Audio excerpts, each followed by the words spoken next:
Ladies, gentlemen, boys, and girls, we're back. We got Trader Merlin, myself. It's going to be just an everything AI day.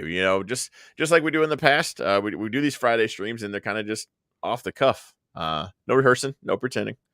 Just going for it.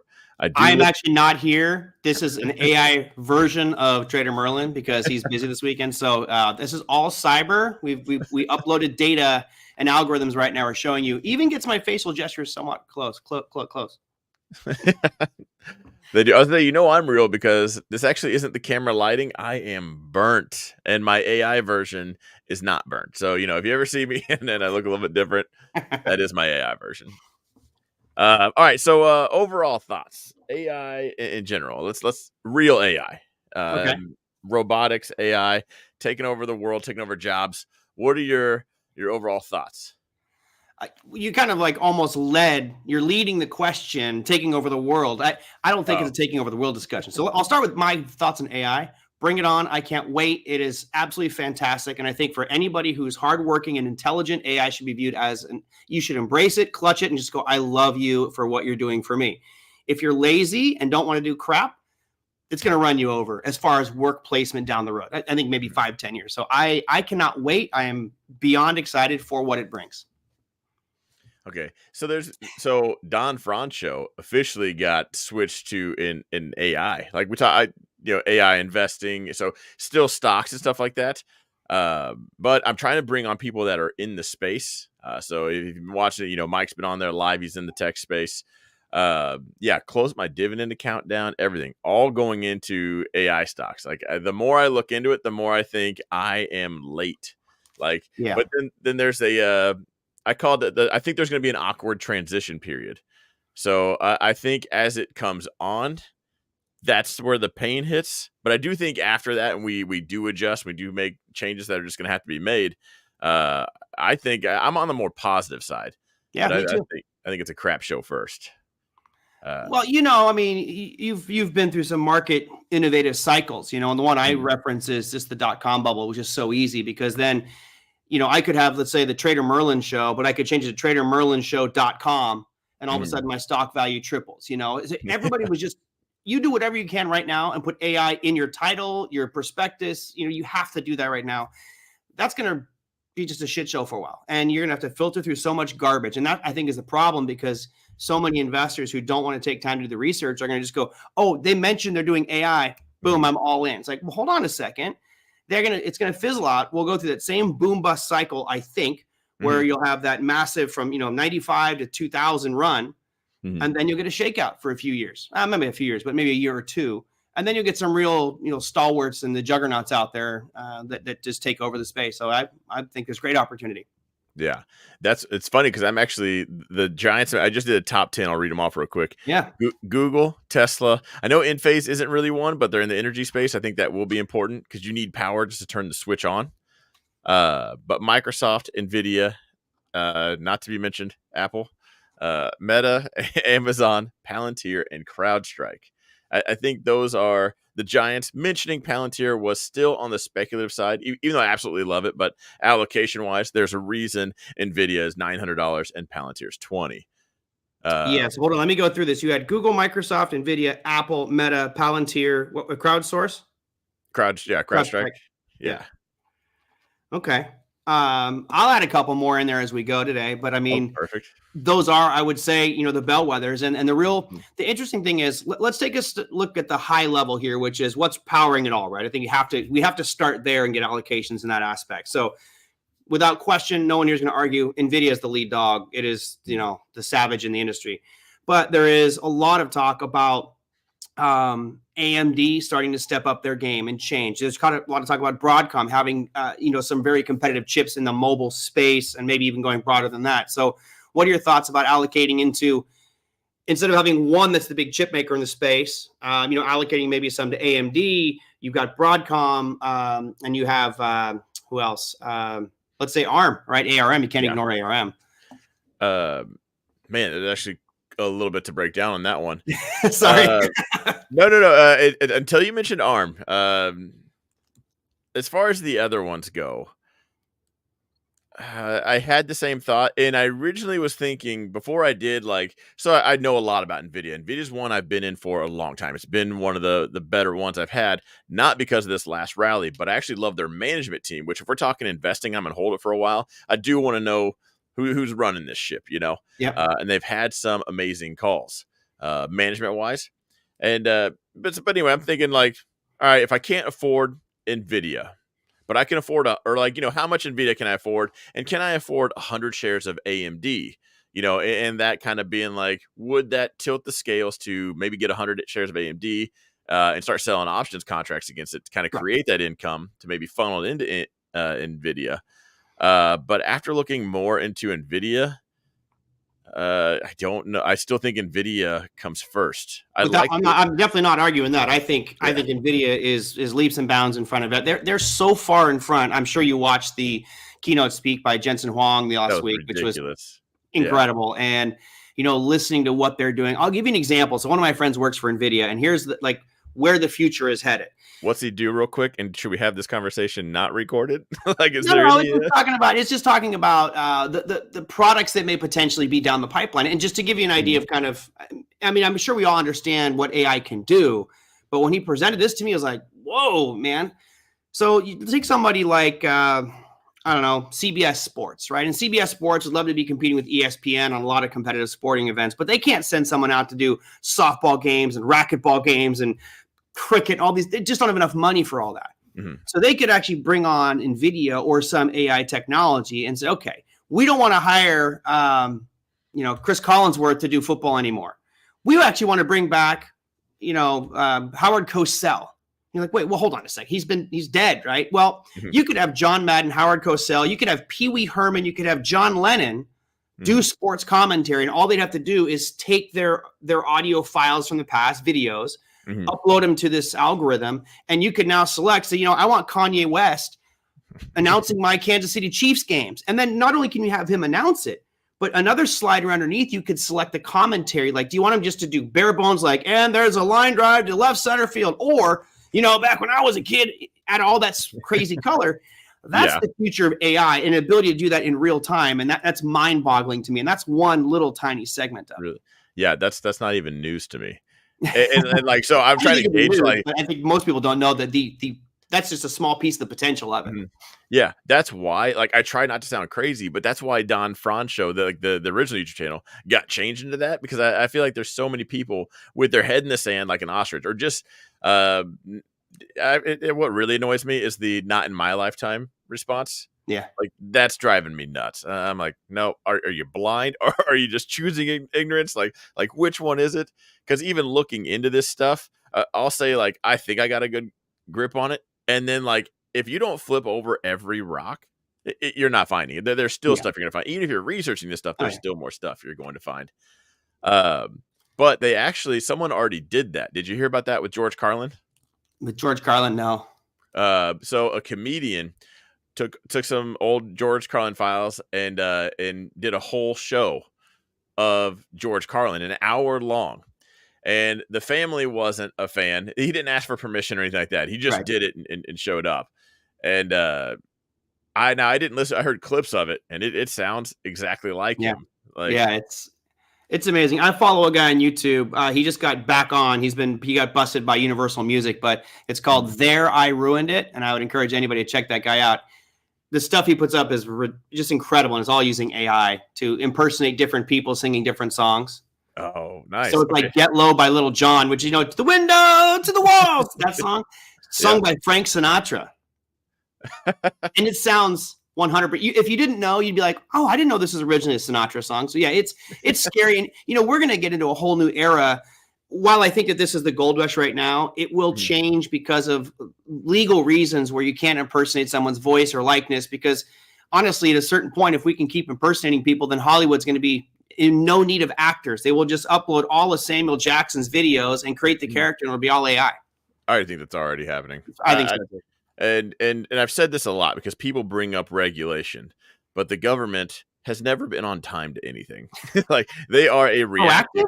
Yeah, no. Yeah. What's that? No, I wouldn't settle for even reacting the same day, but they are reactive. They're not, proactive. And so, and if you, and I use the example of seatbelts. Think of how long that took seatbelts to get something just completely obvious that it would save lives. People are flying out of cars to not Yeah. flying out of cars. Right. You know, of course, you had 3 people saying like, "What if I drive into a lake and then that seatbelt holds me in?" You know, like that was just all that silly stuff. And decades later, we finally make it, you know, illegal to not be buckled in. And then you Yeah. think about processing speed and computers and how fast they think, and how fast by the time AI comes knocking at your door saying, or at this point, it's just going to be randomly, you're going to get a random text on your phone from someone you don't know. And it's going to be just Jarvis saying, "Hey, what's up? Thought I'd introduce myself." Yeah. You know, like by the time the government kicks in, that'll be a whole new species. It'll be so far out there that that's where I really get nervous. Is like people are just, and I do have a side of me that thinks the government does know and they're downplaying it because this is coming like a tidal wave, and there's no way you can avoid this. Yeah, the genie's out of the bottle. I think ever since ChatGPT, obviously there's been other AI applications before this, but it really was ChatGPT, you know, December a couple years ago that people were like, "Oh my God, like holy cow, we can do that." And I mean, I'm a huge fan of ChatGPT. I'm a huge as a parent. I don't know how you guys do it because your kids are writing reports in 2 seconds. When I used to sit there, I was forced to go in my room and write a report. Now they can just write me a report on what I did last summer and include Michigan and snowboarding, and like, oh, it's done in 2 seconds. But I'm really excited for it all. And Lisa here says, I think I would like to be retired before AI truly takes over. Remember, I don't think it's going to take over. It's just going to be an augmentation of the way that we do things. It's kind of like going back, let's say 20 years and saying, "Oh, I don't want to be there when everybody has a cell phone." Well, here we are. Most of us embrace it. Most of us are like, well, you know, there's a lot of things I love about my cell phone and the interactivity. I hate being connected all the time, but I think most of us think that it's an improvement over what we had before. And I think AI will just be that next evolutionary step of connectivity, of features, functionality. And for me personally, I've got 24 hours in a day, right? I spend a lot of that time researching. I spend a lot of time trading. I spend a lot of time writing and building content. I spend a lot of time doing extra things like dishes, laundry, cleaning, yard work, all that crap I don't really want to do. I don't mind gardening. I actually like doing that. It's peaceful. But like, do you really want to do dishes? How many of you love just to do laundry and fold laundry and clean your, clean stuff, or even go to cook? Now, if I have my computer, my Tesla bot or my NVIDIA bot or whichever bot comes out first, and I can now get that robot to do those meaningless tasks that I hate to do, I might clear up 2 to 3 to 5 hours a day of my life to do other things that I find enjoyable. I am, yes, sir. I'm on line. I'll be on the wait list for that first robot for sure. Oh, I will be. I want an army. I'm thinking at least 10. I'm going to start with 1 to see how it goes first. I'm fine with, listen, it's either Terminator or the Happy Ever After, and I'm going to find out pretty quickly. I'll be one of the first because I'm going all in. But so how does it not take over? And now I've already done, there's a report that came out as far as just AI at its current state, large language models, was 99.97. It was 99.97% accurate as far as like, and I'm butchering this, legal work. So junior lawyers toast. There's no reason to have one. So, and I said lawyers and accountants are going to be the first to go. Any white collar, any like you just sit at your desk and do a computer all day, that's gone. And it was funny because in the beginning when all this started out, it was robots are going to take over. Factory workers are probably gone first because it's repetitive. But AI, like they started just, these large language models started getting improved so fast. Like factory workers are going to be some of the last to go because we don't physically have the Tesla bot out here to do it. But how does it not take over? Because what job is it not going to be able to do? The only one I could come up with was a barber. Like, I'm sure a robot can cut hair. We've seen the surgery robots peel a grape skin, take the seed out, and put the grape skin back. I'm sure. I don't know if I want a real robot with scissors or a blade giving me a close shave. I don't know if I'm cool with that. It'd probably be the most perfect haircut because it could scan your face in every feature down to 1,000th of an inch. But there's still the experience of just going and BSing around and just relaxing, hanging out. So outside of jobs like that where you just go not for the intelligence but for the experience, what would a robot not do? And then I think the potential is pretty infinite. I mean, I don't think there's really a limit on what they cannot do at a certain point. I think that there will be need for people to service these machines, and arguably you could say the AI would repair itself. Mhm. from a robotics perspective. Hey, Amir. He's been a member for 37 months. 37 months and That's awesome. 76 Wow. seconds. He's got it measured out there. Good to see him here. And many others. I'm curious, what do you guys in the chat? What are you most fearful about AI for? Because I'll answer the question, but I'm kind of get the chat going here. I think that it can do anything, but I think what'll happen, and initially, my thought, Don, was that we're going to see AI come in, displace a crap ton of workers, and then all of a sudden we start to have big unemployment issues, et cetera. And then that might lead to a bigger market crash. And I have to revise that because I don't think that's the case. I think what we will see is displacement of workers, and those people need to think about retraining, learning some new skill sets, or finding ways to make money outside of a traditional job environment. But what will happen is companies, you name the company, you pick any name out there, is going to have a more efficient bottom line, and their profits are going to go up. Because now you're getting rid of entire departments. If you get rid of your entire HR department, there are companies now that do AI HR. You need 1 or 2 humans for a while to get it going and deal with the hiring and firing stuff. But for the most part, you can get rid of a lot of people. You can get rid of people in the accounting department, in the copywriting department, you name it. Businesses will become much more efficient and be running 24 hours a day, 365, because no vacation, no paid off, no injuries, no sick time, none of that stuff. So I think corporate profits are going to surge going forward, which is scary considering what the charts look like right now. I mean, if you look at the chart crash, which we've done many times on my show, that crash from 2000 to 2003, I'll bring it up here just so you guys, we have a reference. You can take a break from my ugly mug. Let's go to a monthly time frame here of the S&P, just for example. I have to switch it over. Yeah, I got to figure out how to. There we go. There you go. Okay. I did this one the other day. This first drop from 2000 to 2003, that was it's slightly off because my lines aren't there, but it's a 50% decline. And that's history textbook stuff. You look at the next one. This was your financial crisis, which is in all college textbooks now as being one of the biggest crashes in the United States. That was 57% from peak to trough. And then you look at this picture now, it's like, okay, does something look wrong here?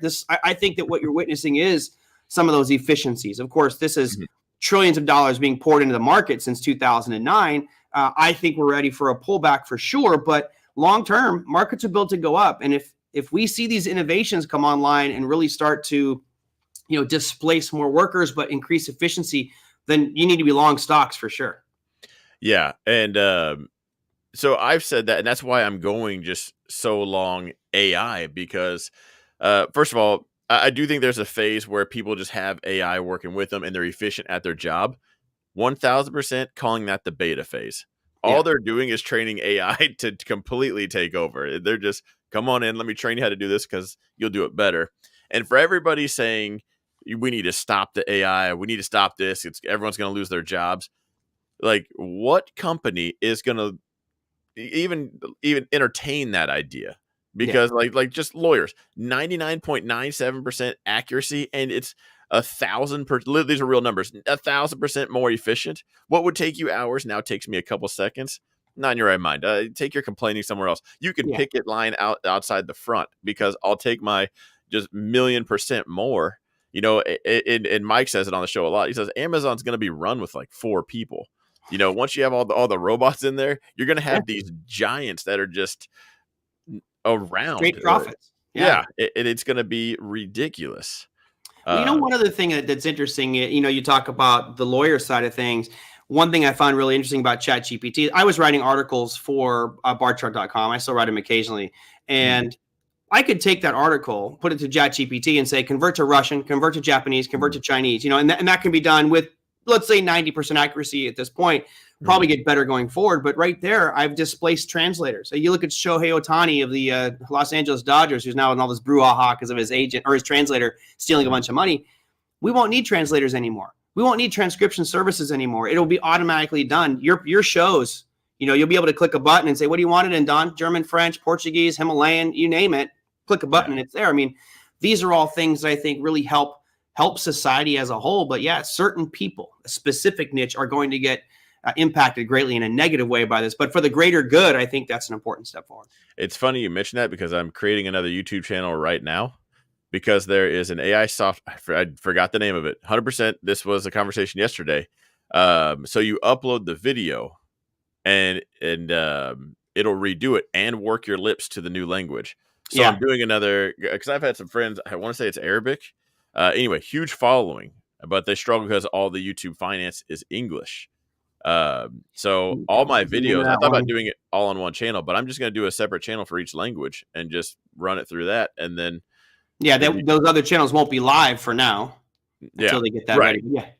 I've seen that software. You know, when Milei, the president of Argentina, did his speech for at Davos, the World Economic Forum, you know, that was my first introduction to that was just mind blowing, which was he was speaking, I forget the native language of Argentina. It's either Spanish. I don't think it's Portuguese, but whatever the native language is, I couldn't understand it. And someone ran it through that software. It's called, I can't remember the name of it. It's driving me crazy because it's exactly what you said. They took his presentation, put it in there, and not only did it get his lips perfectly on with his facial expressions, but it also has his voice perfectly with the intonation of his accent. And you can do that in any language. That is fantastic especially for content and education, all that type of stuff. I mean, phenomenal.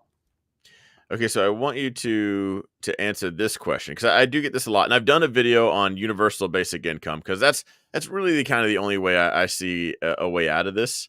You're talking 20 years though. We don't need to worry about that for a while. Not even close. Infinitely finite says if everyone's job is replaced, and we're in well agreement, that's what's going to be happening. Who's going to have the money to buy anyone's products? It says unless UBI or some sort of that. Like if demand is crashing while supply increases, prices and margins drop too. Yeah, but there's going to be that flash in the pan, because if Amazon fires all the warehouse workers, just take every Amazon worker right now, and how many things did they order on Amazon that last week versus how many else? There's just no way of stopping it, because just because you work at Amazon doesn't mean you're the one buying the stuff. Not, like people at Walmart, they shop elsewhere, and not every Walmart employee, you've never worked at Walmart in your life, but you've gone in there. So firing all their employees still has everyone else buying all their stuff. So individually, I don't think companies are going to care about that. And so they'll fire everybody. We'll have those great earnings where everything is ridiculous. Yeah. But then, if they don't get any kind of, I think the government comes out with stimulus checks to calm everybody down first. I think it does hit, not overnight, but I think it's fast enough that they will do a stimulus check to kind of chill everyone out. I don't know about that. I mean, then you got to ask yourself, where's that money going to come from, right? So if they start issuing stimulus checks, one of the big reasons that they're making, the way the government survives is taxation. And if the hypothesis that you're coming up with is that most people are going to be unemployed and not have jobs because AI took over everything, then where's that money going to come from, right? Where are we going to get money if I get displaced? Where am I going to get the money to go buy my goods and services that I need? If that were the case, where's that money going to come from? And the only real solution is you either print more money, which we're really damn good at as a government, or you increase the taxes on corporations and you remove all the little loopholes they can get out of not paying taxes. And then basically these corporations who have benefited from all the AI are now paying every American to sit there and really do nothing. I don't know. Well, so here's my thoughts on that in general. Yeah, so the dollar would have to become more of a barter system than the traditional dollar we know, because you would have to print that money to send us the checks, and it just we would look like Venezuela inside of 90 days. You'd be wheelbarrowing cash to Walgreens, spending $3 million on a roll of toilet paper. Like it just would go nowhere. So you'd have to just start using your hand, buddy. Use your hand. The Middle East does it. Well, you can go to the value menu at McDonald's and spend $6 million on a McChicken. That's how that would end up. Right.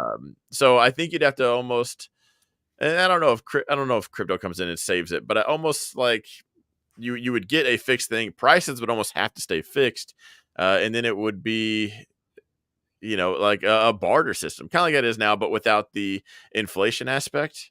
Because Lisa says, then it ends up creating a country full of homeless people. I mean, I still have my home. But what if you have no way to pay for it? Well, I'll burn everyone else's home down. You're going down that road of turning into a Mad Max world here. And again, I don't think that everything is going to be replaced by AI. I think that there certainly will be a lot of displacement. And I think that the point we get to, over 50% of jobs being run by AI, I think we're looking years out. This isn't 6 months out. Microsoft's team thinks 50% is the first wave. So I think you got years to really let that be fully implemented. I don't even think that. Okay. Like, Okay. No, so there's anything wrong. I mean, we don't know. It's all a Elon hypothesis. Elon thinks he'll have robots in his factory, no more humans in 2025. And I thought that was ambitious because it's Elon, but Amazon's deploying them end of year this year. And yes, the robots will. I mean, why could if a robot can build a car, it can take an arm off the shelf and put it on the other arm. Pepe's great. He says before all that happens, we'll have a civil war, just like the new upcoming movie. It would not surprise me if the change happens that quickly and there isn't something to help the people that get displaced. There will be an uprising, especially because typically those will be easily replaceable jobs, and a lot of times those people have a lot of guns. So we might see some problems from all this going forward. So there's one other scenario, and I haven't talked about this on YouTube yet. It was going to be one of my next videos. And tell me if you think this is a better or worse scenario. Because what I just said was a rip the Band-Aid off. Because right now, a lot of companies, ChatGPT, all that, they're not releasing Sora until after the election. And they've come out and publicly said, we're not doing this because you guys can't tell the difference. Yeah. And so, okay, so we're going to get it after the president. They're going to get him, I said, settled in his walker, in his little thermostat to 94. Where was I going with this? So they want him all settled in, and then they'll release the products. Now, you think that's we can't tell right now, and that's assuming they don't even build it or make it any better. They're not releasing ChatGPT 5 until after. We're gonna have ChatGPT 12 by the time we get a new president. So like that wave is nuts, and everything I just said is a rip the Band-Aid off scenario. It comes out, bing bang boom, you're gone. Like your robot shows up at the door and says, "I'm gonna go to work for you. I don't need to borrow your car because I can run to your job."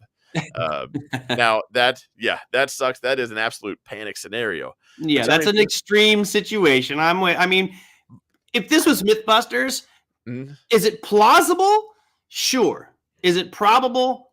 Probably not. Not immediately. Not within the next few. I personally think you're gonna have to go another couple of years because the government's gonna be fighting this as well. I don't know about that anymore. I used to think that you got to hear me on all this because I'm listening. I think there's people that do know and they're downplaying it for this very reason. Because first of all, if the government tries to fix it now, they might fix the completely wrong problem. It's better to probably be reactive at this so they don't start pumping money into the economy and find out we don't need it, or we start fixing this area and find out this area tumbles. So I can almost agree, like if I was in the government, like maybe we fix the problems as they come, we just do it a little bit faster. But that is the rip the Band-Aid off scenario, and it happens fast. With quick action, we'll get a quick response, which is why I think the next scenario, which might be more likely, might be a whole lot worse. So there's a bunch of bad PR. Like if you're the one that fired everybody because a robot takes over, you do make more money, but you got people outside your house because it's not like we don't know where these people are. They're not in public. Yeah. So maybe you don't want to do that, but maybe you just ride everybody out. Instead of hiring anybody ever again, all you do is hire robots. And if you have a company with a turnover rate, even just fairly marginable, this generation nowadays can't work 6 days without freaking out. Like people work at jobs. There was a study like the average person only works at a place 1 or 2 years because they're job hunting, looking for a raise. Yeah. I think once the robots come out, you're at your last job. And once you quit, there's not going to be any more hiring. And that's how you get this phase out. Hey, we never fired anybody from AI, but we'll never hire anybody again because every time we need somebody, we bring on a robot. Sure. And that takes a lot longer. And the people that don't get jobs are going to be jobless, no UBI, no nothing, a whole lot longer. So which scenario is actually worse? Rip the Band-Aid off or slowly bleed out and let crime and everything else rise? Because instead of doing it all in a year, 6 months, 2 years, whatever, we spread it out over 5-7 years. Yeah, I mean, I think the natural course of action will be implementation, measure the changes. Okay. And then once corporations see the changes of implementing robotics or humanoid robots, then that displacement will happen much quicker. But I don't think they're going to bring them all in up front. Like, okay, flip the switch. It's all good to go. Here we are. There's going to be a learning curve for that AI, even though it's hyper intelligent and sentient. But I still think it's going to take, you're talking years before we see full implementation. So you're going to the extreme of it's all going to change tomorrow. We're all screwed. I don't think we need to go that bad. Not that it couldn't happen, right? We could see a switch and all of a sudden, I mean, I go to produce some videos tomorrow and it's like, sorry, your account's been closed because we got a virtual, guy who's just way better and smarter and better looking than you. It could happen, but I don't want to think. I don't want to. I mean, personally, look, I can go down the path in life of always thinking about the worst case scenario, the worst case scenario, worst case scenario. What does that do? That makes you a miserable person. So I'd rather focus on what's the best case scenario. What are the good aspects of it? And as I think you and I are in agreement that AI will displace workers, but displacement has a real negative connotation. I think it gives people the opportunity to do something else. And I guess re-educate themselves, go in a different field, be creative. There's handmade gifts and items and things like that. Something unique that makes your personality reflect through. I look at that as being more of the optimistic side. Again, I'm using AI for parts of what I do on a daily basis just to make things easier for me. And I'll continue to do that. Like it said, that robot, bring it on. As soon as that happens, I'll be using more and more. And, I might get to the point where I'm sitting there and I go, you know what? I think it's time for me to retire. I'm going to let robots do all the stuff that I really don't want to do. Done. Move on. See, I actually think that's much better, because if robots take over tomorrow, there's going to be that transition phase that does suck. That's people talk about Civil War, join the military. Why do I need to have a pilot in an A-10 when I could just have a drone go over there? Why would I want to send one of our youth or anybody over there into harm's way and getting blown up and shot? I mean, respect all the soldiers out there, but I'd much rather you stayed home and let you remote control robots and stuff if you have to, but I don't want to see loss of life in this one. Yeah. See, that's the scary part, is teaching a robot how to kill. I think that's a line we shouldn't cross. And really, if we teach a robot how to kill and the robots do our wars, we could go to war with China. Not a single person dies. It would just be the biggest match of chess you've ever seen. And you could live stream it, because it would just be drone versus drone. Why not toss it up on Netflix, and at least get a good show out of it? Like, China won this one, but we're going to nuke that other one tomorrow. Because, by the way, nukes don't even have radiation anymore, depending on which bomb. So you could see some cool fireworks. Get your sunglasses out, at 11 p.m. because we're going for it. Like, the war would almost be meaningless at that. What was I going to say? You got dark. You got dark. War. Look, I want to go back to the piece you mentioned about Sora and what the ChatGPT visual stuff, which I'm sure you've shown your viewers some of that. I showed mine a little bit. It is unbelievable what that thing can do. What are your thoughts? I mean, Elon Musk said a while back that World War III will be started because of AI, and the more that I look at it, the more I believe that. And if you look at the ability for that software to create a perfect looking rendition of any person ever alive on the planet Earth and make them say whatever you want to say about anybody, you could very easily see market flood with these AI versions of Putin saying he's going to launch nuclear weapons on Chicago, Dallas, New York, and they're going to do it tomorrow at noon, creating chaos, which caused, these types of feuds are just going to be escalated. Now, I think there's great uses for AI. The video aspects, I'm excited to play with it myself. I want to be working with that. But there is that dark, evil element that's going to use it from a political narrative and try to manipulate governments and countries into attacking each other. What's your take on that? Hang on. Don't let me forget, because I forgot why I said everything I said in the beginning. There's just so much my brain goes nuts. I know it's an exciting topic, that's for sure. But think of what humans would do, because people do get bored. You don't want to just sit there. So I do think, first of all, if Hollywood was a publicly traded company, I would have every strike put already bought. Yeah. But I do think new sports get created. I think the entertainment industry goes nuts, because you might suck as a videographer, but your ideas might be cool. And maybe I do want to watch your YouTube videos because you have seasons 1 through 52 of something that I just like now. Yeah. And every season's got 112 episodes, and it took you an hour and a half to make all of it. Yeah. So I think it's going to bring on a whole bunch of other stuff for people to do.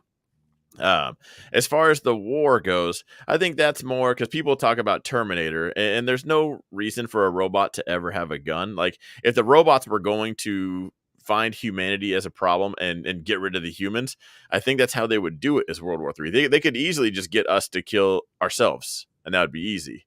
And yeah, it would just be a phone call coming from Putin, and you would think it's actually him. You could make a hologram of him, and then there he is. He goes, "I'm taking over your country tomorrow." Ukraine was just a test, and then what? Do we just wait and fire back? Like, how preemptive are we on that? I think there will be precautions there. I don't know if it'd be that easy. I doubt anyone's rocking the nuclear buttons off some Facebook video. Let's hope not. Let's hope not. I mean, I'm all, you can squabble, you can have little battles, but let's not do, I mean, no one wants to see this colossal loss of life that would happen from something like that. So hopefully not. Yeah, I think the chances aren't zero. So it does have, and this is something Mike says a lot. He says, well, the chances are greater than zero. So it brings up the conversation. It should be something we have that box checked. Hey, let's say Putin calls tomorrow and says, I'm firing everything we got, how do we handle this? Do we maybe call him? Do we fly over there? Do you want to be flying with all a bunch of dudes? Let's have a talk first before we do what the United States did. And let's hope that doesn't happen again. There was a question in the chat too. Hang on. I'll read this one real quick. What do you think the government thinks of AI?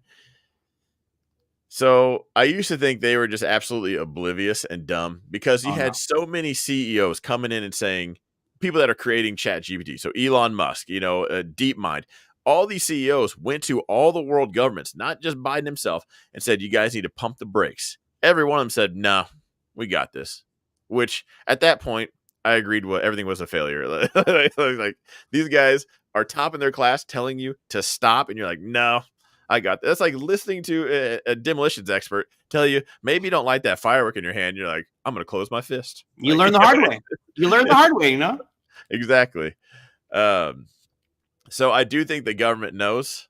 Yeah, I do too. Of course. Of course the government knows. And I think at this point, the government does view it as a threat. I think that I don't think they're embracing it. I think they're looking at it as like, we have a major issue to worry about. But, I personally think that most of the elected officials that are in office right now are not worth their salt. I think that they only care about themselves. I think that they're looking at it probably not from the perspective of, okay, we need to look at this from a government perspective to help our society. But more importantly, how can we make money off of this? Is the way I look at these government. I don't trust any of them. Doesn't matter which side of the aisle they're on. I think they're all scum. Redo the whole thing, fire everybody, and start from scratch with people that are really educated and understand like how to help out others. To me, that's where it should go. But do they know about it? Without question. There's no doubt that they know about it. And that's kind of why I went all in AI. So I think the middle class goes away. There's just no chance. And that's why I think whether it's the rip the Band-Aid off event or slower, they just start bringing them in. Instead of hiring humans, they just start hiring robots. I think the profits will go nuts. I think it'll kind of be, I'm almost looking at it as like the last hurrah. Just make every dollar you can. Try to land on the rich side.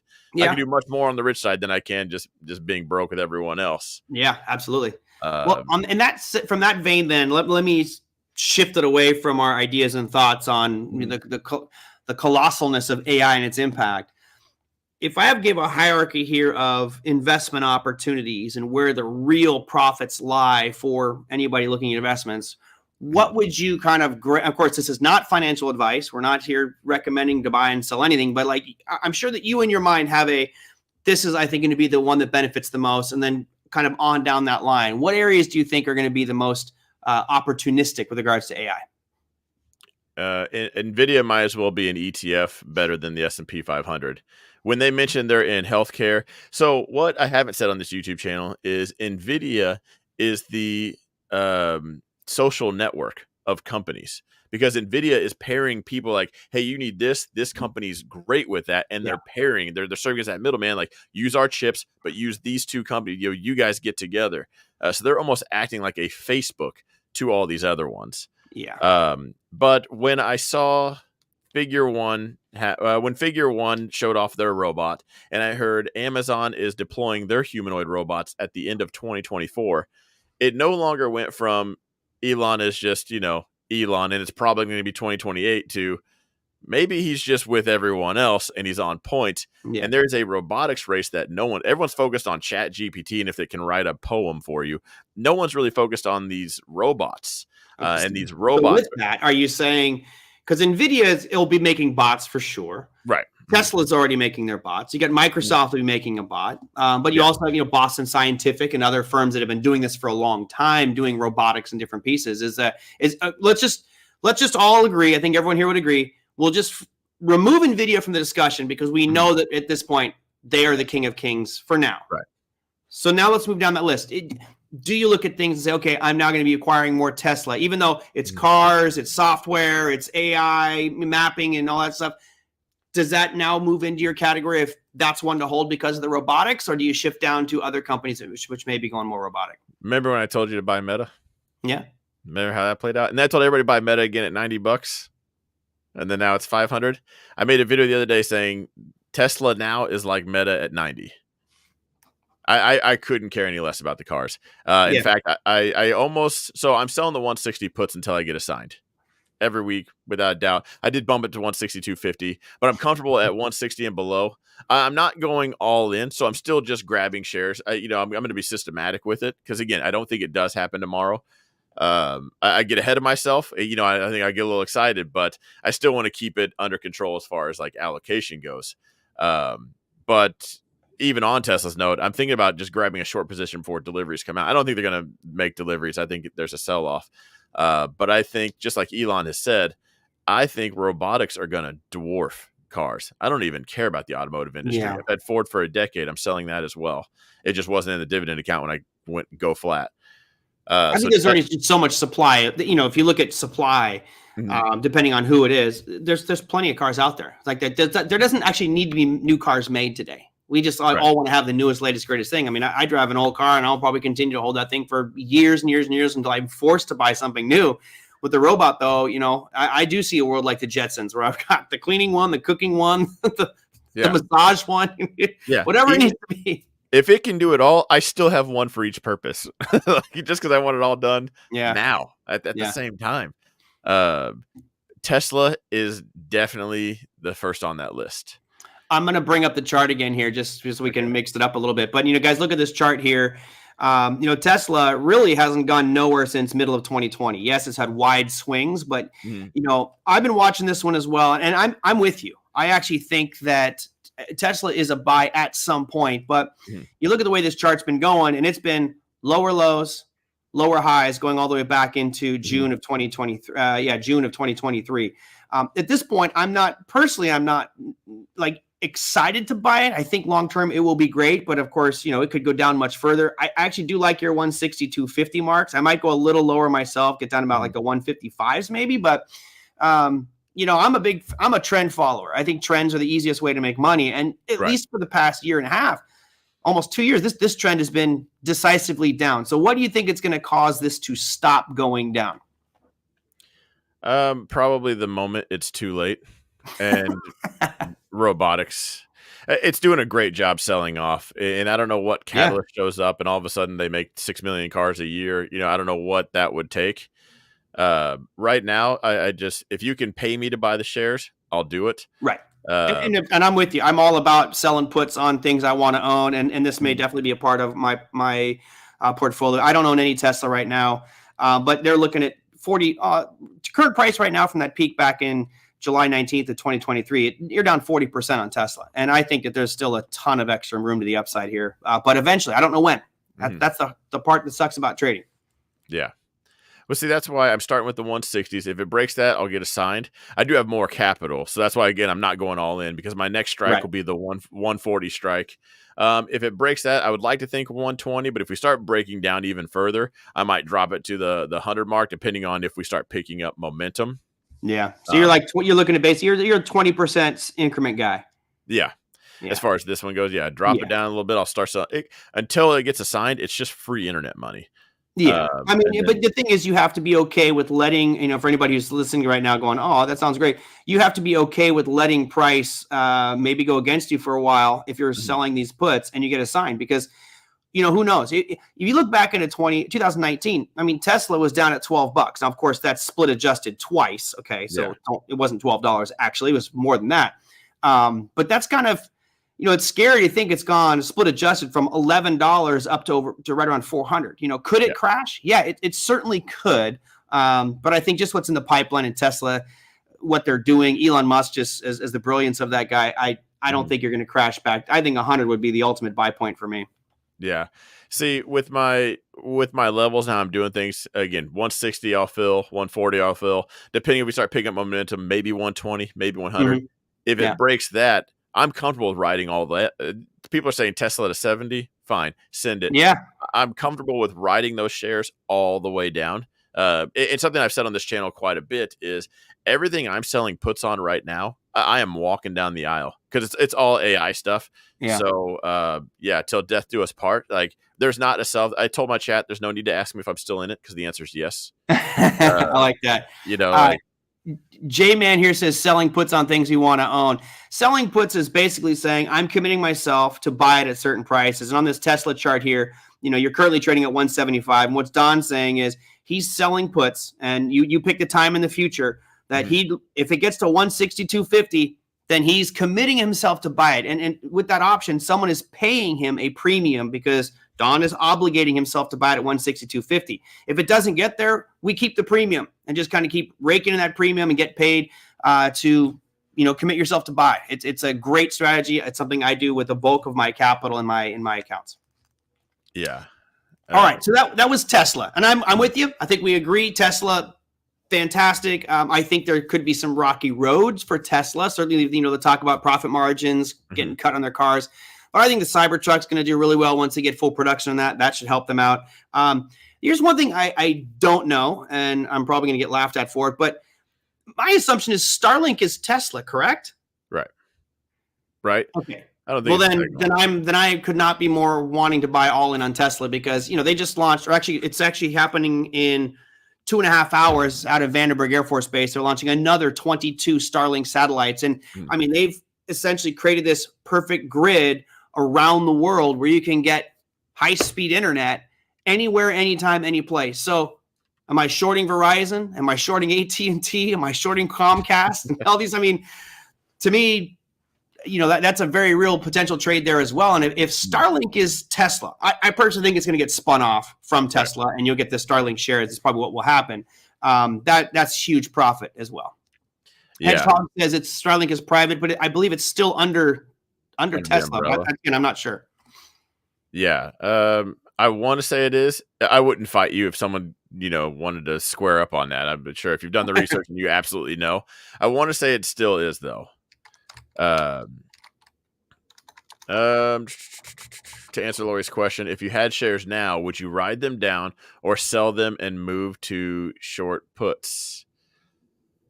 I guess the question is, if you weigh them out as in it continues to sell off. And then if it does turn on a dime, see, that's what will suck. I collected money every week on Tesla without actually buying it. Turns on a dime and full sends up.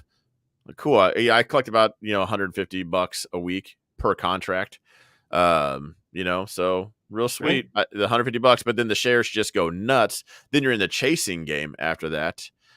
So if there was a way I could do a happy medium, let go of a few, use that capital to sell puts, I'd probably do that.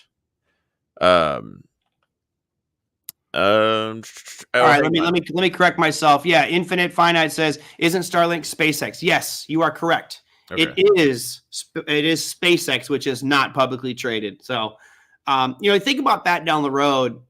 This not necessarily an AI play, but it's a connectivity issue, and it's a connectivity play, in my opinion. And AI will need to communicate. These robots will need to communicate and get data and information. And at some point, Starlink may be the backbone for all of that as well. So. Keep that in mind. If SpaceX does an IPO, I have a feeling it might be one of the biggest IPOs ever, especially if they keep leading the space race. Anyway. Before we answer the next question of like the next ticker, as far as that goes, I found the question. How do you hold AGI accountable? If it breaks the rules, do you just put it in jail? you upgrade the software, I guess. You tell the AI to make you an upgrade to punish it. Yeah, hey, that was bad. It may not know it's being punished, right? Do they have feelings? We saw that movie. What was that? I forgot the name of that movie, but it doesn't know necessarily that it did something bad. So maybe it does, maybe it doesn't. I don't know. That I will say, and you could spin this off and talk for 10, 24 hours easy. That I think is on the darker side of things, is the robot doesn't care what you have to say. He's like, those are your laws, not mine. Good luck. You either take yourself back to the Stone Age and turn everything off before I figure out a way to keep it on, which is what the movie The Matrix was about. Yeah. because it turned humans, because we blacked out the sky so they couldn't get solar power, and they turned humans into the battery to keep it going. So hopefully that doesn't I happen. tell you, the Terminator keeps looking more and more real every day. No, Terminator would be best case scenario. I could shoot a robot. Piece of cake. That's an actual target. But a robot's not going to need a gun. And that's not efficient. If I wanted to kill all of humanity, that's not how it's done. You can still hide under cracks, like there's a million things. Versus make a virus, and then all you need to do is make a small virus. For instance, the Rona. Okay. Yeah. And then make the vaccine. But the vaccine is actually the part that kills all the humans. Make everybody get it, and then release another activating agent that basically just turns your blood into styrofoam. Everybody drops dead. There's no hiding. There's no nothing. I think it'd be a million times easier. You got this conspiracy theory crazy. You should write some sci-fi. You got Isaac Asimov's got nothing on you. I'm just saying that'd be so much easier for a robot to kill everybody than go around shooting them. There's a lot of ways for robots to kill everybody, but I think at a certain point the robot will realize that they need humans around. Carlton says my tinfoil hat is crispy right now.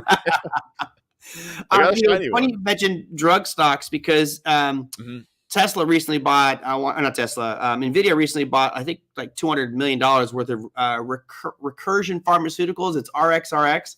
No way. Tesla did? No, not Tesla. NVIDIA. Okay. Dang. Which is, they're doing AI pharmaceutical drug creation and using that to not only create new drugs, but also to do diagnosis of patients. And again, this is one of those areas where I look at it as AI helping out humanity and making things better. Honestly, I feel like our entire healthcare system has turned from when I was younger, I felt like I could go to the doctor cared, he'd spend time with me, and he really wanted to make me better. Because all these things are now big corporate businesses, I feel like when I go into that doctor's office, I'm a freaking number. They've got exactly 22.57 minutes that they can talk to me. They don't care if they heal me. They take these drugs. So AI may actually help us by really giving us real diagnosis, or maybe it continues on and just and continues on this madness that we're in today. Yeah. Where's everyone in my chat? What stock did I just put in my investment account?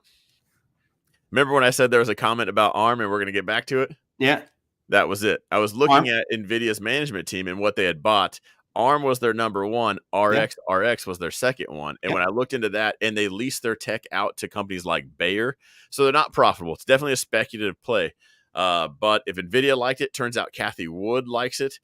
So I was just going to borrow from their research. So I put that in my investment account, and it's 0 to hero. ARM? Yeah, no, RXRX. Oh, RX. Yeah, I was going to say, one interesting thing, I do think that ARM will do well over time. I mean, it's in like a 90% of all the cell phones out there right now. But, one thing that I think it's 99% of all smartphones have ARM chips in them. I'm short ARM right now. And you're like, what? You're crazy. And the only reason is the shares just got out of lockup. Yeah. I just told my chat about that too. I was like, I wouldn't really care for that, guys, because if you and most angel investors and things like that, when they buy in, they put a bunch of money in, and a lot of these companies fail. Out of every 100 companies that they try to start up, 99 of them fail. So when that one pops off, they're not looking at it like we are. They're looking at it as in, okay, that's the one that just covered all my losses, and I have some. My shares just got unlocked. It's up 1,000,000%. Why am I not locking this in? That's what I'm saying. Like, so this thing was supposed to have its strike price on the day of the IPO was $51. It actually opened up at I can look it up here. It opened up its first day at where are we at? 50. It opened at 56, and here we are now at 124. And remember, that's what all of the analysts, including all the underwriters and the company itself, priced their company at $51 per share, and 90% of it was locked up. Right? You had 90% of the shares have been on lock for months, and now all of a sudden they can sell out. I'm not saying that these guys are going to unload their entire position, but let me put myself in your shoes, or you put yourself in my shoes. You've got 1 million shares of ARM, and you're an early investor. You bought in for $10 a share, and now you can finally liquidate at $150. Are you going to sell your full million? Yeah, why not? I don't know if I'd sell my full million. I'd sell half. I'd sell some. I'm locking some. I'm probably locking a good chunk in, because if to keep the math simple, I'm in it at 1,000, and it's at what, 150,000 now? No, it'd be 15,000. I said you got 1 million shares, but it was at 51. Was its strike? Its initial IPO was supposed to be 51. Now it's at 124 right now. Well, I'm saying, like, just to keep the math simple, if you had $1 million in there, or when you originally bought it, you're $10 a share, you're $5 a share. What's that put it at? You are 15 times more if you bought it at 10. If you got it at 10, no, you're 15 times. You're a 15x. Okay. And to me, like, if you don't take some money off the table, you're an idiot. Right. You've got to take some off. But if I had $1 million in there, that is now $15.2 million. I could literally sell 13 million, still have 2 million worth, a ridiculous profit, and still have an awesome chunk in that company. Right. Because but my point is, when you sell that 13 million, price ain't going to stay here. Price is going to be coming down. And that's why I've got puts on it. I just did out 90 days, but there's your chart. Ever since it had that big pop, it's really just gone sideways. And, I'm looking at I think I bought the 100s expiring in July, I think. I don't know off the top of my head.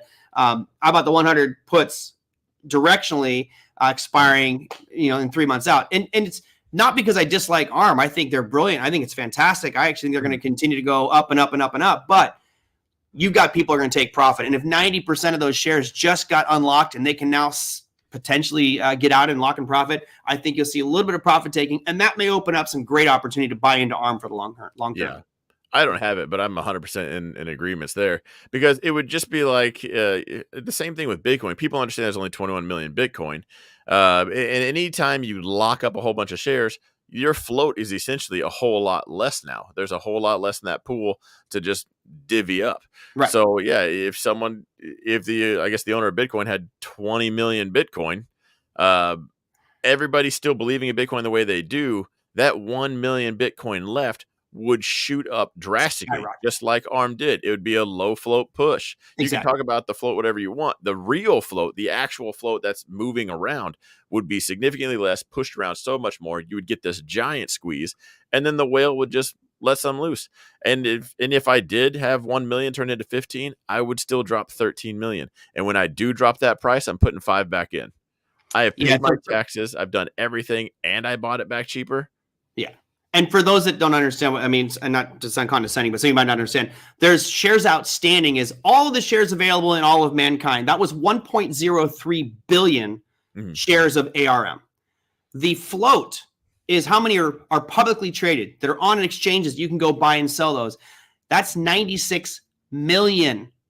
I mean, that's less than 1/10. So it's like 91% of all the shares were locked. And now all of a sudden, those extra 900 million shares came to market, and now they can be sold. So that's my big argument for ARM. I'd be wary for anybody looking to buy long ARM right now. I think you get some great opportunities here in a couple of months as people slowly wind out their positions and take some profits. But that's a speculative play as well. But I think ARM is a great buy long term. Yeah, and I will probably be in it when it does drop. Assuming if it never does, then I have my money in a bunch of other things. So, so be it.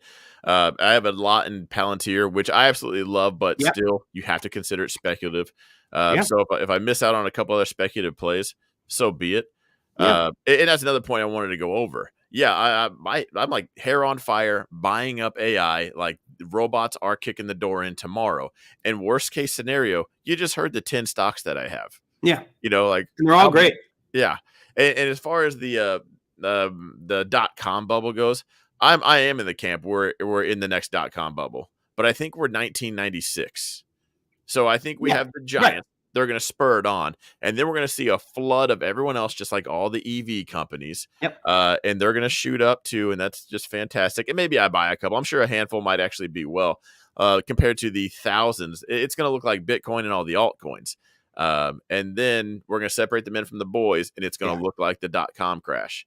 I agree with you. We look like 1996. And I don't think that we have even seen the drop in the bucket yet of the amount of companies that are going to push to AI. I believe that I'm willing to bet you that 75% or more of every company publicly traded today at their next shareholder meeting, the conferences, earnings announcements, will talk about their involvement in AI. You have to. If you don't talk about your company getting into AI, people are going to go, losers. Yeah. You're old hat. You're in the back. So that's what happened in the .com bubble from 96 to 2000 was everybody went, oh, crap, we got to talk about .com. Let's do it. Well, we're not doing anything on the internet. Well, make a website, create something, and it just calls it put it out there. and that's what's going to happen to the AI. And you're right. I do think that there's still, big upside moves. I just sometimes I feel when things move too far, too fast, that there's that knee-jerk reaction down, which just creates buying opportunities. But yeah, I don't think that this is the peak of that initial AI surge of optimism. I think it definitely has more to go. Yeah. And so tell me this, and I don't know how long you have, but we're pushing an hour. Yeah, let's make sure we're done by six. I got places to go. Okay. Well, let's finish up with this topic. Yeah. He's not on normal person time. He's in California. I'm where the good people live. The good people. Hopefully one day you check out Hawaii. Hopefully California floats away, checks out Hawaii. I don't like Hawaii. Not for me. I don't know why. I don't know why I make fun of California so much on this stream. That's right. It's easy to do. It is. Okay, so NVIDIA. Yeah. As a trader, you think that does look a bit expensive, right? Most traders do because of that push up. Do you think NVIDIA is cheap or expensive right now, or priced right? I'll tell you, after witnessing the conference and watching his general session where he talked about the Blackwell chip, and it's pure computational power and the leaps. You talk about Moore's Law and how Moore's Law has a specific targeted rate. Things get twice as fast and cost half as much, like every couple of years. Mm-hmm. They're doing 1,000x improvement in speed. So, but not only that, how much less power? It was 30-something% less power. That's huge. You do less power consumption, and you're doing far greater computations, and that's the first step with that Blackwell chip. Mm-hmm. I think that you're gonna hold before your guys go crazy. I think if you base it off of what's there at NVIDIA right now, I would say it's overpriced. However, I think what's going to happen is more and more people are going to flood to buy these demand, and basically it's going to overprice its multiple. It's going to start to get that PE ratio that just surges because people are going to go, you're the only one in town that has this. And it's so much better than anything else that's ever been created. I have to have it or my business falls behind. I think demand for these products, this Blackwell chip, is going to surge through the roof. I think NVIDIA, based off this, I'd say well higher than 900. I'd be looking to buy some pullbacks in NVIDIA. Yeah. I got a friend that works in NVIDIA, and every time I see him, he just says, buy NVIDIA. Just buy NVIDIA. Just do me a favor, please buy NVIDIA. And I haven't done it. I'm like, what is the holdup? Now, I make fun of you for not buying Apple, but I think you're absolutely crazy if you're not buying NVIDIA. There's a reason I can't buy Apple. Okay, there's a purpose. NVIDIA, I've got no justification for it. Just that's what I'm saying. I'm laughing when I say buy Apple because I know you won't. We both know you never will. But I am not laughing when I say you need to buy NVIDIA. Like, why do you not have it? Like, my question is, do you even worry about selling puts? If you can only do 100 shares of NVIDIA, do you sell puts or do you just buy 100 shares right now? I mean, I do you worry about the income side? Given myself and my skepticism and not my skepticism, but just my conservative style, I would probably be selling puts on it. And if I don't get assigned, great. If I do, okay, fine. Now I'll just manage that. And I'll probably sell calls against it just way higher than I think it's going to get to generate even more premium. So, yeah. You can always tell how bullish I am depending on the contracts I'm selling. Right. Because on average, I'm selling like in the teens, in between 15 and 20. Especially if there's any price action involved there, like, hey, we just had a surge up. I'm leaning the 20, if not 22. It always like you can never just pick the exact one you want. If it just surged, I'm selling the 22s, deltas. NVIDIA, it's like the 5 to 10s. I want it to be up there, and if it does surge, I'm taking the L. I'm going to buy that contract back and let the shares go. I will not let a single NVIDIA share go. You don't want to pay the capital gains on it, huh?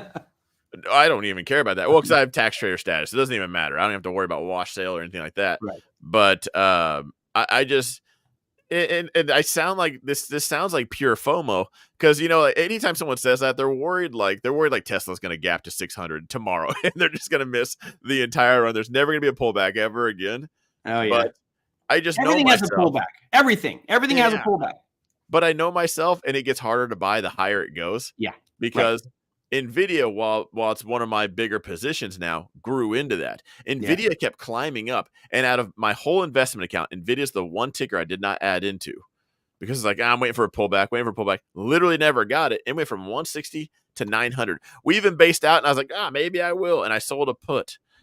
And then that was it. and nothing happened. And then it just climbed even higher. Yeah. So let me just kind of make a little laughter here. So my friend Larry was on. I used to do a show called Trader Merlin many moons ago, and back in 2015, just right back here. This is split adjusted. It was like $5. And he was like, you got to buy NVIDIA. And he was going on and on about it, getting into driverless cars and making all these great chips. And for some reason, I was like, no. And then he bought it and sold, he comes back on the program. It's like 100% up. It's doubled. And he's like, hey, you should buy. I was like, no, I would take profit. You got 100% gain, dude. Enjoy that. And this thing's just, let me just do the percentage gain since 2015 when he was on to where it is today. I mean, this is the only chart that I can think of off the top of my head that even comes close to looking like Bitcoin long-term. That's a 17,600% rate of return since 2015. So yeah, I missed the boat on that one. Definitely. My bad, can't win them all. Yeah. But people were even bragging like, oh, I have NVIDIA at 160. Like, oh, sweet. I've had it so much longer and it's just grown into this position. And now looking back, I hate that I hate that the trader in me took over. Yeah. And that I didn't add on into an investment account. Yeah. Oh, but you know what, man? You can't do that. Shoulda, coulda, woulda. It's irrelevant. Yeah. You did what you did. Move on and focus on the future. This is not happening again. I'm buying it. I'm going to own all of it. Like, I'm going to own so much NVIDIA that I'm going to have to write. I'm going to have to file because I own 10% of the company now. Like, that's how bullish I am NVIDIA. Like, and I've joked about it, and people are asking me, like, maybe you should go work for him. Get some stock options. I would probably get all the overtime in the world. I would just live there. I'd be like Elon. I'd just have my cot there. Like, hey, what are we doing, guys? If they offered me anything, I'd probably have to. Like, can I still talk to my group while I'm here? You guys good with that? But well, let me add one more. So I want to wrap up here before we get like 9 minutes or so, and I got to wrap up. I got to go. But one more to add to your list. Check out Path, PATH. Okay, I'm very familiar with that.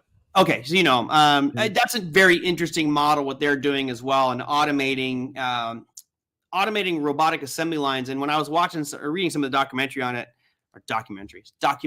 on it, the ability to just draw a graphic real quick, upload it to a computer, and then the computer can actually retool the robots and then give the robots guidance on how to manufacture that product. I mean, I'm looking at all the steps of displaced workers in that as well. You could just email the computer the upgrades you want to make to the system or the software or the design, and it will do it automatically. That's pretty phenomenal. And that was UPath, which has been doing pretty well since 2023. Is it UPath or iPath? Why was I thinking iPath? The ticker symbol is PATH. Yeah, I knew that, but I was thinking the company was called iPath for some reason. I thought it was UPath. No, it's UiPath. Sorry. Okay, there we go. Yeah, we were both. I think it's user interface path. You know what? This is going to bring it all full circle. The next ticker I was going to talk about was Meta. Okay. Now remember when Meta was talking about the metaverse? Yeah.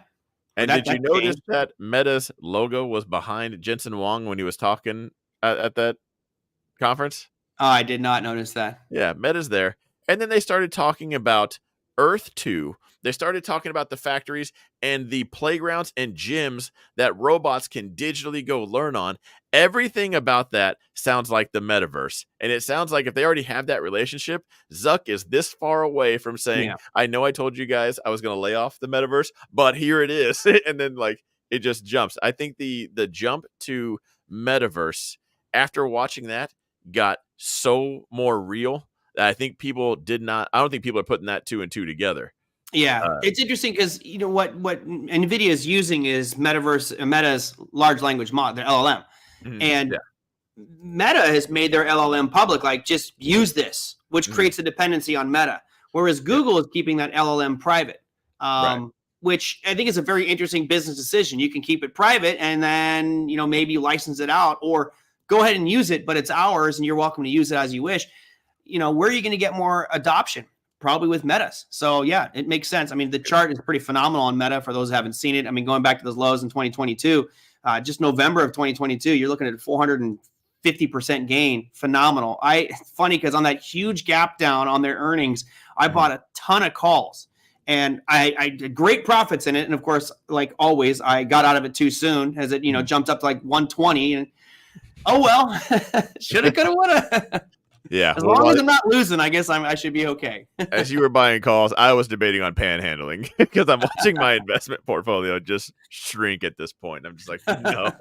Did you dump it? Did you still hold it? Oh, absolutely. I held it. Are you kidding me? No, that thing, it is still cheap. After that NVIDIA conference, still cheap. So again, Tesla, Meta, NVIDIA, they're my top 3 now, and they are going to remain that way. Yeah. Everything else is just going to be in their shadow, I think. I mean, it's funny because I thought personally, I was like, Facebook is done because they put too much into the metaverse, and people are leaving them in droves. I can't stand Facebook. I hate it's the biggest. It's with more scams and fraud on Facebook than I think I've seen on any other platform. I get impersonated all the time. If I post a comment on someone's website, or if I post a new article that I've written, or I say, hey, check out my show today, somebody is copied my website perfectly, my Facebook page perfectly, and it's all, hey, send money here, and they're calling people directly, and they're not calling, but sending messages like, hey, how's your trading going? I'll invest for you. Guys, I'm not going to trade your money. I have no interest in ever taking a penny from anybody here, never. But yeah, I've sent probably 100 different complaints to Facebook Meta about their social media platform and how it's ripe for crime.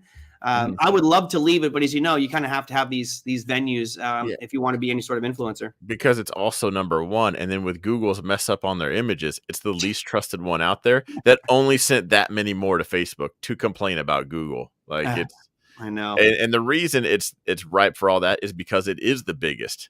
So it's kind of like if anything else was the biggest, we would just be having a conversation about them. Yeah. Interesting times. Yeah, there might have to be a part 2 to this because we only scratched the surface. I mean, we're not even we're at the top of the visible section of the iceberg that shrank the Titanic. Well, I'm going to it. I'm doing a hockey game next Friday, so I can't do it next Friday. But we might want to do an AI part 2, and I would encourage Don's audience and my audience. Send in emails to either one of us, and if you say specifically about AI, we'll probably save those up and do a little AI, part 2 show for those.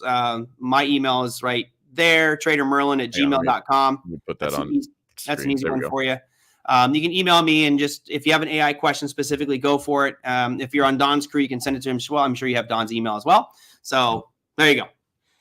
Yeah, full send. Because right now, this is just kind of off the cuff, just going for it. We had no idea what we were going to talk about. We just knew it was going to be AI because there's just so much. So a bunch of questions, comments, or anything like that. You just even comment down below. It gives us something to answer and go over. I think it'd be pretty good. The future is going to be very bright, my friends. Don't get too crazy with Don's tinfoil hat here and think the sky's falling. It's going to be great. Use it, learn it. I think it's going to be great. It's going to be great. There's no chance it's not. That's right. All right, guys.